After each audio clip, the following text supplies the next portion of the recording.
So Michael Jackson and Billie Jean, that's the second song in our little competition tonight, our little fun, well, I say it's a fun prize, but having your name mentioned on the radio and then picking the song. You might get a song, yeah. You know, this is, maybe one day you'll be hosting. Who knows? Maybe they will steal your job. They can try. They can try. Oh, maybe they'll be like me and get to appear on the show. Exactly. Number one fan. That's true. She wouldn't be on the show if she didn't adore us so much. The more you adore us, the more likely we'll invite you on. Invite you along. I'm just dedicated. You're a dedicated fan. To the American Dream Team. Yes, you should be. Everyone should be. Yeah. Be mandatory for friendship with us. Was it Do you listen to our show? No? Okay, bye. What did you say last week, Emily? The biggest radio show in Lincoln, I'm sure. No, I said... radio station. Biggest radio show on the biggest radio station, I believe, was the... The thing is, I was being sarcastic, but I don't think she knew that. So... Okay. But I think we are. Shh. Don't tell me otherwise. Well, if you're not going to praise yourself, who's going to? So. Exactly. Charlotte Buckell, apparently. Exactly. Should mention as well, Michael Jackson, Billie Jean there. I played that specifically. I chose that song for the reason of the links, but I also chose that song for you, Emily, because of...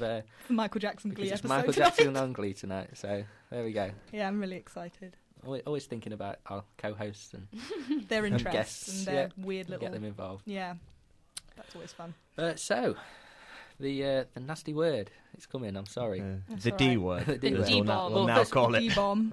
While you prepare yourself, we'll formally introduce Charlotte Buckell. I know we said hello to you before. Hello. For those who don't know, not only our number one fan, but also a third-year American Studies student. And your big American link, Charlotte. My big American link? Where do you work? I work for Starbucks. Exactly. Which a is massive American corporation. Huge. Of course, other coffee beverages are available from other coffee stores. We equally endorse as much as Starbucks. Yeah. So, who should we start with? Charlotte, then. We'll start with you. Your dissertation in American Studies, third year. Well, my dissertation is on September the 11th, conspiracy theories linked in with Islam. So I'm looking at why people think that the terrorist attacks were related to the bombers. Why, if they were all Islamic, or was it a government cover-up? Like, was there a series of controlled explosions all the way down the tower, or what? I mean, that sounds like it's really interesting. Yeah. It is really interesting. I'm reading quite a good book at the moment, which compares the terrorist attacks on the Twin Towers to an attack on the Empire State Building in 1945, in which, obviously, the Empire State Building's still there, and the Twin Towers aren't. So it's a bit of a big question. I mean, obviously I'm not going to go into it because that'll just take hours. And obviously I guess you can't be too... It must be quite... Because obviously I know it's only a dissertation, but you have to be careful about what you say, maybe. Exactly. Yeah, because you can't make cause just like on our show, you can't make claims which are... Can't make too many assumptions. Assumptions, exactly. You can't... Yeah, claims that are not true, or, well, it's difficult when dealing with conspiracy theories, but you can definitely discuss them and whether they are... feasible or not. So that's really interesting. I think conspiracy theories are as part of American society as anything. It's kind of almost what they're founded on. There's one for just about anything major that's happened, it's almost a character, a badge of honour being American, that you believe in some sort of conspiracy theories. Aliens. Exactly. Yeah, they've done this. Biggest thing ever. This is the conspiracy theory about it. Yeah. They've landed on the moon. No, they haven't. I want Ben, you look up on your laptop. I wonder how many people in the United States have claimed to be abducted by aliens. Okay. And there's a conspiracy theory that... Armstrong didn't actually land on the moon. It was set in a studio. Yeah. That's a big one, because they were competing with the Russians at the time in the space race. Because obviously there's a lot of things about that. I saw a show once, when you're flicking channels at sort of in the evening, and there was one which was top 9 conspiracy theories or something, and that was one of the really big ones. Although another one that was the whole royal family was actually a bunch of lizard people. So I think so you have to be a bit, a bit careful. But yeah, my dissertation's interesting, but kind of depressing at the same time. I mean, when it was the 9/11 anniversary this year just gone, I watched all the documentaries, and there's one about the phone calls to the towers, and not gonna lie, I cried. I cried. It's like, why? Why you didn't have to be there today? Why are you there? There's a new film out with Tom, I can't remember what it's called now, with Tom Hanks. Extremely Loud and Incredibly Close. Yeah, I saw the trailer for that. I thought, and that's one of the Oscar nominees. Been nominated for an Oscar, and I hadn't heard of it until I saw the trailer just the other day, and so I realised what it was about. So I think I would quite like to go and see that when it finally comes out here. And there's Remember Me to watch as well, I think, with Robert Pattinson in it. Oh yes, yeah. Our Pats. Yeah, that's quite interesting to look at that, the film representation. I did hear it, and I didn't know this. That Mark Wahlberg was apparently supposed to be on one of the planes that crashed into the Twin Towers, wasn't he? Because he made some. The world still has Mark Wahlberg. He made some very controversial radio remarks or something that he would have stopped them, or he would have stormed the cockpit or something ridiculous. But yeah, they did for United 93. Yeah, something along the same line. I mean, he had to make an apology, and there was a story about it, and it said he was originally supposed to, which I didn't realise. Wow. So. There's what's the name of the guy who writes Family Guy? Seth MacFarlane. Yeah, he was apparently meant to be on one of the planes, which is why none of the Family Guy episodes reference 9/11 or make jokes out of it. Yeah. That's he was good. like, I was meant to be on there, therefore it's disrespectful. That's one thing you don't joke about. I know people, exactly. a lot of things you do make humour to make them situations less serious, but I think that's one that everyone should steer clear from.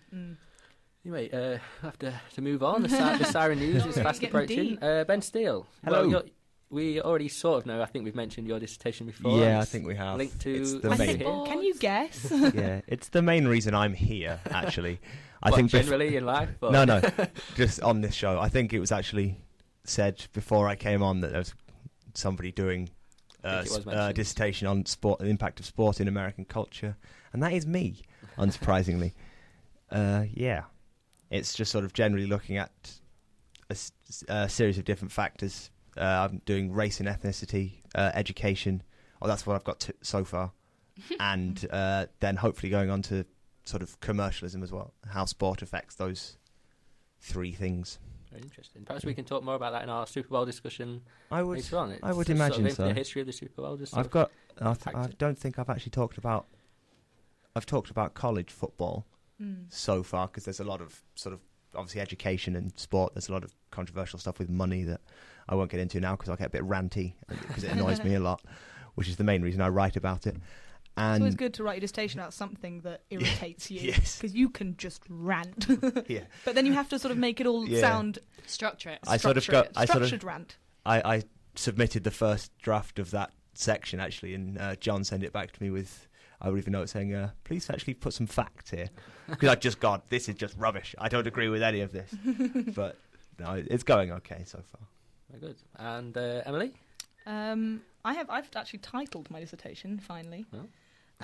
It probably helps in January. Well, it's very... No, it's difficult because when you have so many ideas on a topic, it took me forever to get a question, together.